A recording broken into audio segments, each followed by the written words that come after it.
watch him and experience him. It is amazing.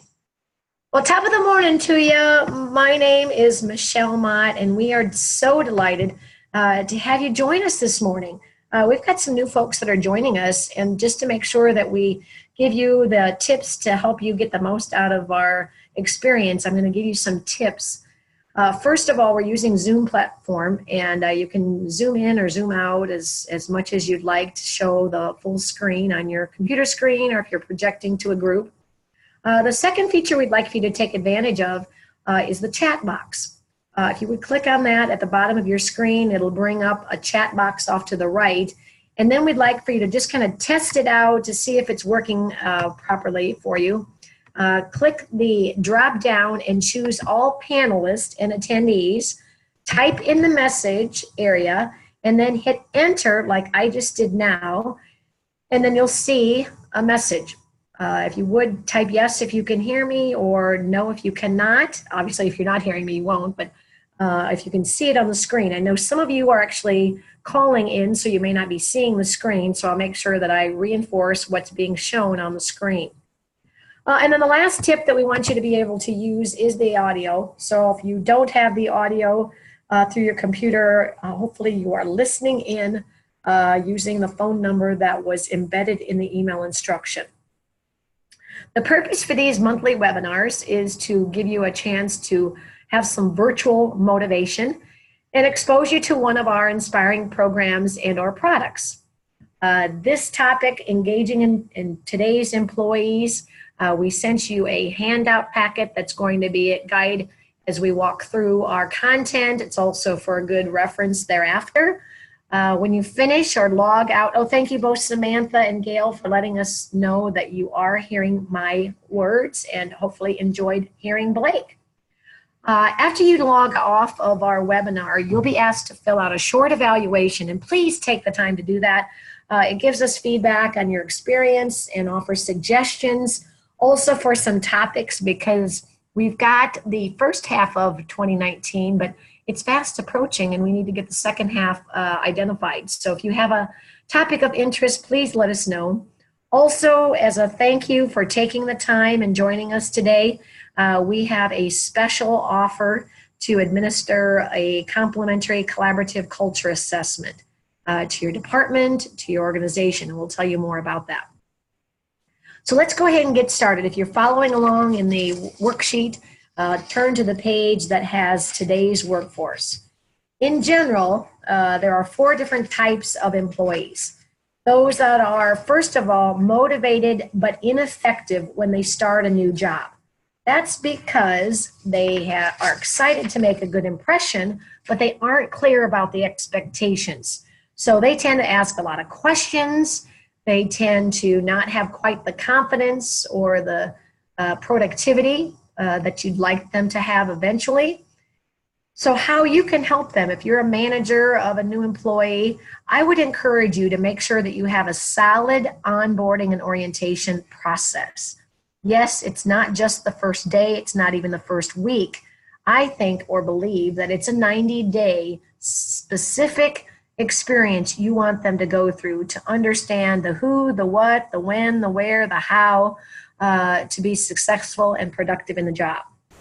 The second type of employee today are motivated and effective, hopefully because they've been given adequate training, orientation, and they are clear on what's expected of them.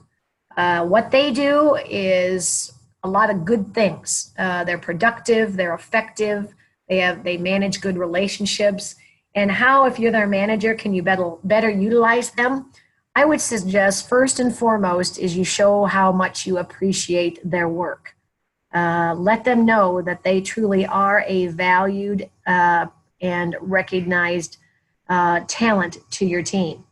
A second way that you can make use of these is they're great teachers, they're great mentors. So if you could create a mentorship or a buddy system that these folks take those new employees under their wing and show them what are the good habits to instill. I will caution you though, don't overextend these talents, because sometimes they will get burnt out if they're not adequately managed. The third type of employees are those that are unmotivated but still effective. The reason that this happens is because they don't get the adequate recognition or acknowledgement of their contributions. They feel left out. So they develop or seek recognition and communication from their peers. Do you or does your culture have a rumor mill? If there is a underlying current within your organization that is fueled by these folks, they are working against you, against management, against common practices. So what you can do to help them get back on the track and motivated is to fuel them. First of all, recognize their long-term and their connectivity in the workplace, because maybe for some reason they haven't gotten the appreciation that they deserve. Secondly, fuel them with good information or ask them for their involvement. If you are embarking on some change, ask them for their opinions or get them on a team that can make a positive impact. The final type of today's workforce are unfortunately those that are both unmotivated and ineffective, yet still getting a paycheck. Why this happens is because you let it. Bottom line is, I tell managers that I work with, if you tolerate low or poor performance from these folks, not only are they going to continue, unfortunately, they're probably going to suck other types of productive employees into this quadrant. So how you can help them is first and foremost is acknowledge that this is no longer acceptable. Maybe you inherited these employees, so you feel like, gosh darn it, this was not somebody that I would have hired. Well, regardless, you need to learn how to manage them. So clarify expectations, draw a line in the sand and say, you know what, I apologize. I need to be more clear, or we need to take a better approach to helping you be productive and satisfied in the job, and then manage, coach them for improved performance. And if they don't feel like they need to or will continue to contribute, kindly show them to the door. Now, I'd like for you to think about what percent of your workforce fit into those four quadrants. In general, if we divide it in fourths, 25% in each category, which means only 25% are motivated and effective. Those are the only fully engaged employees. So you have 75% of your workforce that you are not gaining your complete productivity. So we have an opportunity to promote collaboration. On the next page, I give you a working definition of what collaboration means. When two or more people or departments work together, they produce, create, and achieve something successfully. Teams that obtain greater resources, share recognition and reward when facing competition with limited resources. What impacts collaboration? It does take cooperation and teamwork. It will require, if you are the manager or the leader of one of the manager or leaders of the organization, for you to be cohesive and promoting interdepartmental teamwork, as well as you will earn and share mutual respect and appreciation. By definition, culture is the dynamics of a workplace that's created from the interaction of its employees, leaders, and customers. It typically sets the mood or the tone for the customer experience. In other words, as a customer to another organization, whether it's a bricks and mortar, or whether you call in and do business with them, you can typically get a feel for what their culture is from your own experience. It's impacted by differences. In other words, the age of the employees, the gender, the traditions that they might have had as an organization, the communication styles, etc. And recently I've read a book that I want to introduce you to. It's called Culture Trumps Everything. And no, it does not have a political affiliation. One of its principles is the best predictor of future behavior is past behavior given the same circumstance. What that means is, for instance, when you're hiring an employee, if you use behavioral-based interviewing, you will ask questions about their past experience. For instance, give me an example of a time in your job that you expected to manage a project. Describe what you did.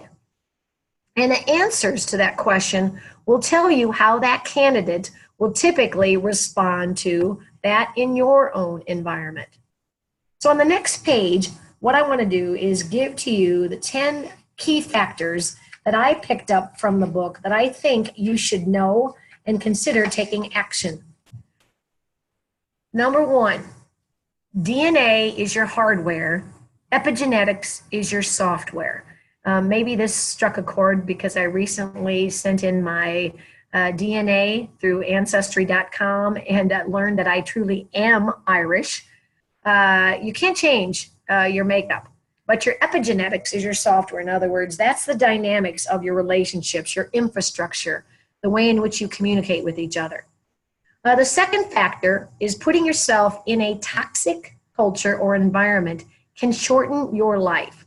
Well, what does that mean in the workplace? Have you ever worked in a place you just dreaded coming to work, or you didn't know how you were going to be responded to when you walked into somebody's office or in a meeting? This is not healthy. This is not healthy from a relationships perspective. It's not healthy from a stress. So it might cause you to quit your job because you're no longer happy or feel comfortable in that culture. Third, we too often focus on changing a policy rather than focusing on changing the culture. Policies tell people what not to do. Culture tells people what to do. That means policies tend to limit behavior. Culture drives behavior. For instance, use of cell phone for communication in the workplace. Is it acceptable? Maybe it is something that you use to communicate with each other, which definitely is appropriate. However, are people inappropriately using their cell phone to communicate with their kids, check Facebook, or other non-productive forms of communication? That is a test of your policy versus your culture. The fourth factor is that people work harder for cause than cash. Purpose supersedes pay. Money is the most expensive way to motivate people on a short-term basis. Social norms are not only cheaper, but they last longer and are more effective. For instance, I was recently with a new client, and I was asking about their culture. And one of the things they were saying, they were losing good employees because they were complaining about the pay. And I asked them, who wouldn't want more money in their paycheck? Not one person would agree that they would love to have more money.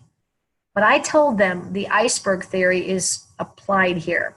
You may know that the iceberg theory is that there's a very small part of the iceberg we actually see and a very large percent underneath the surface. So what does this mean? Well, an employee who's unhappy at work might complain about not getting paid enough, or they'll leave because they think the grass is greener or their paycheck will be greener with another employer.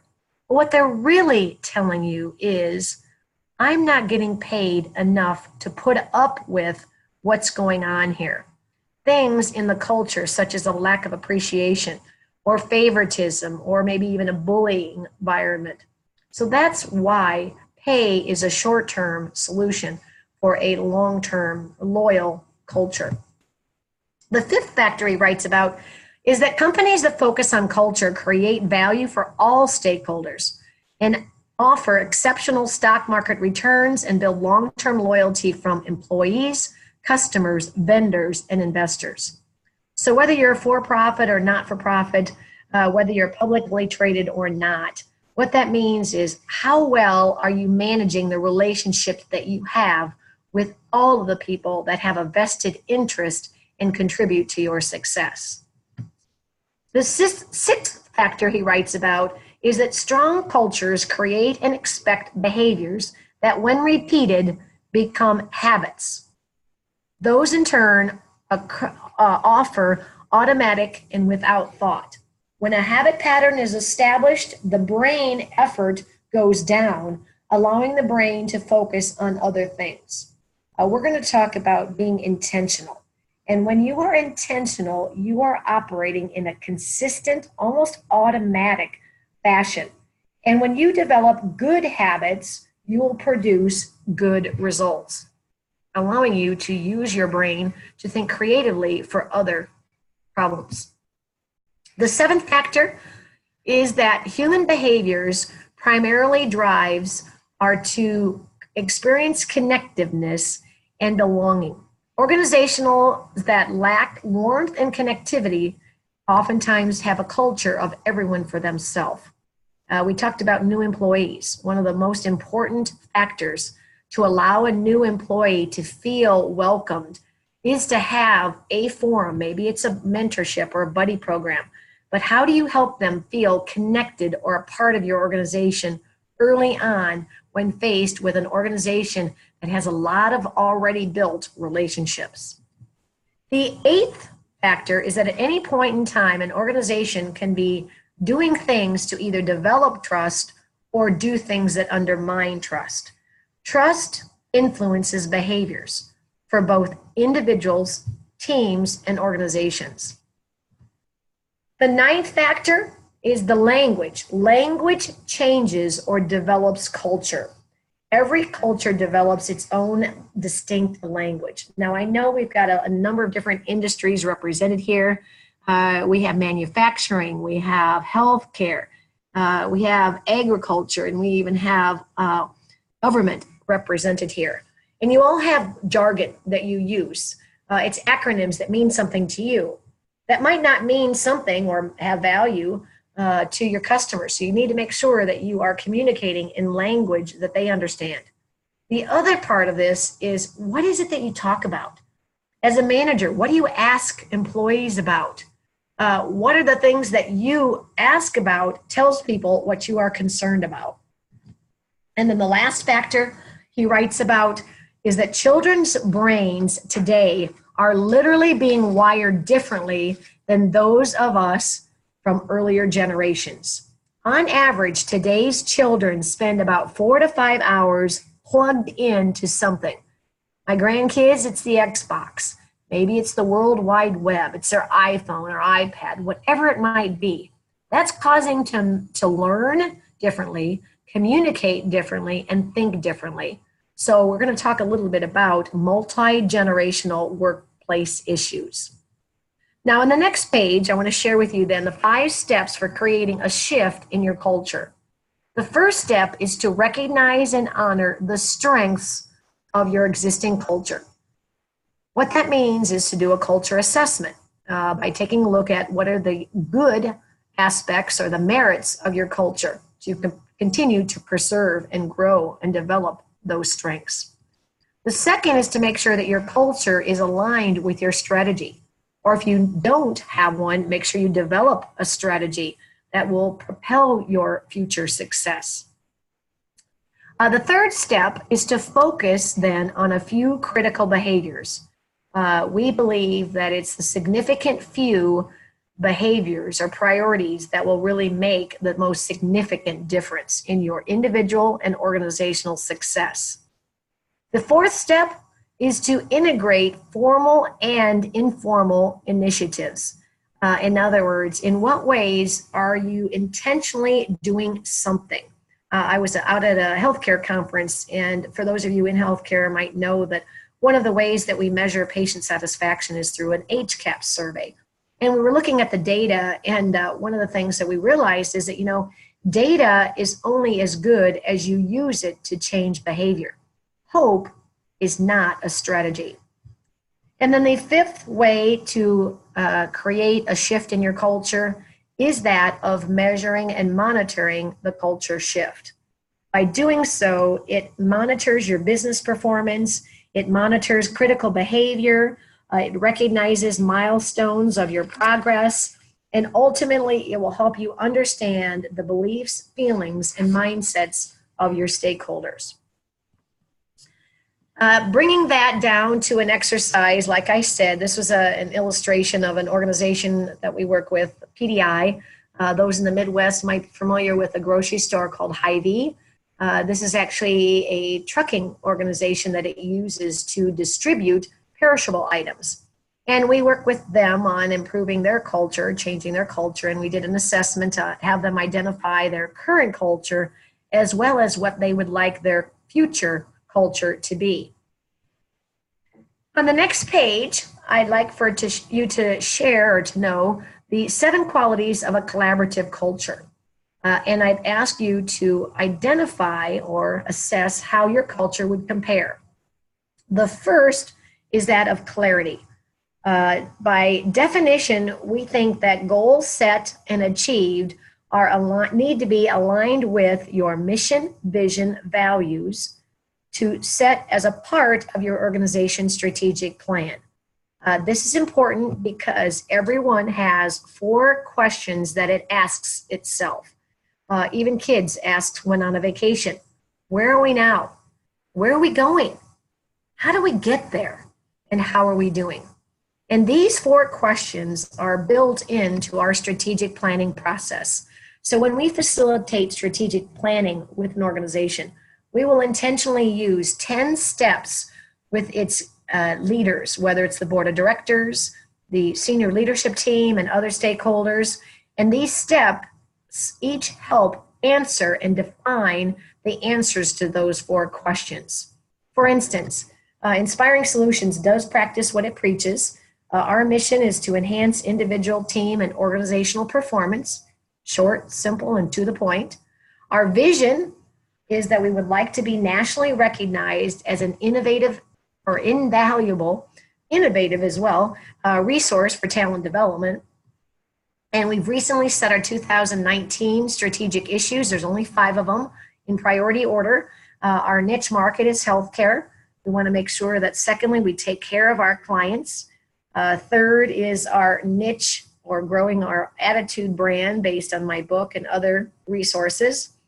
We want to increase our web sales, inspiringsolutions.com. And finally, we want to make sure that we are honoring the personal and professional needs of our team.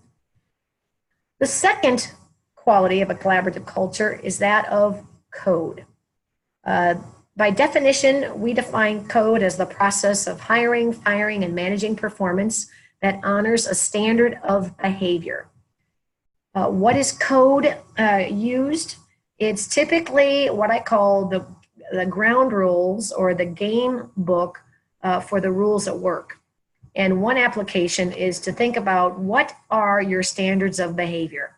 This is an example of a client out in Oregon, Good Shepherd Healthcare Systems, that have recently taken a look at their code of conduct, which can be a kind of a litigious, long document, and they boiled it down into 2 pages.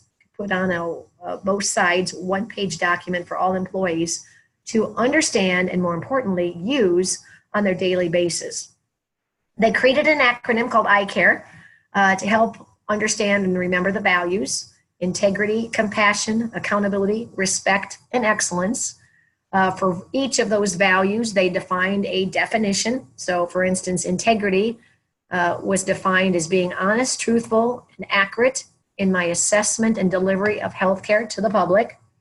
And then they took them one step further and defined 3 to 5 specific behaviors they expect of their employees. So for integrity, they expect employees to be responsible and follow through with my promises, be productive while on duty, and be honest and fair in all that I do. And they use that to hire from, train from, manage, coach, and even terminate employees if they are not congruent with these standards. The third quality of a collaborative culture is that of creativity. Einstein's definition of insanity is doing the same thing over and over again, yet expecting different results. Whereas creativity is bringing into existence any idea that is new to you. For instance, think about these organizations listed here: Virgin Airlines, Starbucks, American Girl Doll, Apple, Enterprise Rental Car, My Vet Clinic. All of these organizations have one thing in common, and that is that they broke the rules. They didn't do what their competition was doing better. They completely broke the mold. and did things and are doing things drastically different that resets the norm and expectation in their given industry. Creative thinking is a talent that you were born with, and it is something that can be further learned, developed, and utilized in daily problem solving. For instance, you have seen FedEx, an organization that moves things forward on packages and on trucks. And one of the things I'm going to ask you to in the chat box, if you know what I'm talking about, is they embedded a symbol that tells people, their customers, that their primary goal is to move things forward. And while you're typing that in the chat box, if you know what I'm talking about, what is the image? They have recently rolled out a portable transportation of packages I think they rolled it out during the Super Bowl, but I saw a commercial that shows this little robot delivering packages to your door. Now, whether you've seen it or not before, you will now, moving forward, always see, there you go, Gail, thank you, that embedded arrow. And what this does is it points out how sometimes we see things, but because we are overlooking the little things, we fail to be truly creative. The fourth quality of a collaborative culture is that of consistency. The value of consistency is learning to use productive behavior on a regular basis to promote a desired outcome. It's valuable because it hardwires best practices. And by doing so, it can eliminate surprises, streamline decisions. It helps you and your team be more efficient and effective, reducing errors and ultimately improving the customer experience. What is a skill of being consistent? And that is being intentional. Intentional means you do something on purpose. It's deliberate. There are synonyms such as deliberate, conscious, predicted, and in application, if you watch sports, in basketball, they do what's called intentional foul because they want to stop the clock. They want to regain control of the ball. If you watch baseball, they might intentionally walk a batter because they're afraid they'll get on base or hit it out of the ballpark. There's a book about intentional living, and I talk about being an intentional leader.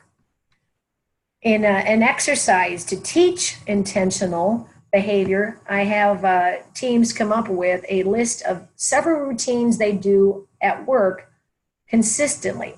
So in other words, think about things that you always do on an hourly basis. Check your cell phones, check for messages or emails. On a daily basis, always brushing your teeth at least twice. Weekly basis, always set out your trash. Trash gets picked up today, so I always need to have my trash at curbside by Friday morning. On a monthly basis, I set a reminder at the first of each month to check my furnace filter to make sure that I'm consistently changing the filter if it needs to be. This time of year, you need to make sure that you have your tax information. So what are those things that you are consistently doing that helps promote consistency? The fifth factor of a collaborative culture on the next page is coaching. Definition of coaching is it's the process of developing a person to help achieve a specific personal or professional goal by providing training and guidance. Why it's important, it increases performance, and I truly believe it brings out our best. It's twofold. One is letting people know that what they're doing well so they continue to do it, but I also believe that everybody wants to know what they could do differently, and that is providing constructive feedback. It impacts coaching because it truly brings clarity and produces meaningful results. We use the 5 behaviors of a cohesive model to build better teamwork. And it's something that our clients have really seen a marked improvement. And it's based on the best-selling book that Patrick Lencioni wrote, The 5 Dysfunctions of a Team. And it's based on trust. And one of the things that he promotes is having vulnerability-based trust. In essence, team members need to get comfortable being vulnerable with one another. And I'm going to be vulnerable right now with you. I see that it's 11:30 and our time goes so quickly. I apologize for running over, but if you can give me another 5 minutes, I believe we can work through things and finish it up. The reason that trust is important is that it happens when you are willing to share truths. You might have not white elephants. You might have elephants in the room, those topics that you don't want or don't feel comfortable talking about. And in your environment, whether it's your team or in meetings, you need to make sure that you are comfortable talking about things that need to propel your success and not have meetings outside or after meetings. The sixth tool is that of conflict. Understanding why it happens. It happens when two people have different opinions and strong emotions. It's inevitable because no two people are exactly alike. And if you learn how to be true to yourself and others, you are more aware of your thoughts, beliefs, and behavior. However, several things prevent us from being honest. We can be jealous or stubborn. We don't take the time to listen to one another. There might be a personality clash with others. You might have biases about people or fear of failure or being vulnerable. There are several reasons why people don't communicate productively when in conflict. They place blame, they use sarcasm, they use passive aggressive behaviors by blowing up. And we use a tool called productive conflict. And what it does is it helps people learn from others why they communicate unproductively by being aware first and foremost, and then stopping and reframing using a more productive response. And then the last factor of a collaborative culture is that of celebration. In what ways does your team, organization celebrate its success? For instance, this is an example of a client who has a wall of fame in a hallway that not only employees see, but it's in the hospital and even their patients and their family members see. They are totally transparent with their measures of success in the area of service, quality, people, and growth. Another indication of your celebration is, do you communicate on a regular basis with an internal newsletter, identifying individual and team performance? On an individual basis, to what ways do you seek opportunities to say thank you for people, for their ideas, their time, even their concerns or complaints? Think of ways to make people feel special and share in success. Now, there are several keys to engaging today's employees, and we've talked about it from a cultural perspective. Now I want to bring it down to the employees, individual employees, by understanding, communicating, and meeting their expectations. And to do so, you need to acknowledge that there are a variety of different generations in your workplace. Therefore, this requires a radical change in recruiting, training, and developing your culture, that of respect and collaboration. In general, to simplify our workforce today, from an age perspective, you have baby boomers that are 55 to 73 years of age. The Gen X's are currently 39 to 54 years old. And the millennials are a growing population, currently 19 to 38 years old. And we'll teach all about those different generations, but I thought for today I at least give you an indication of what millennials want. They value being an individual. They want to focus on contributions of themselves and others. Therefore, they want collaboration in the workplace.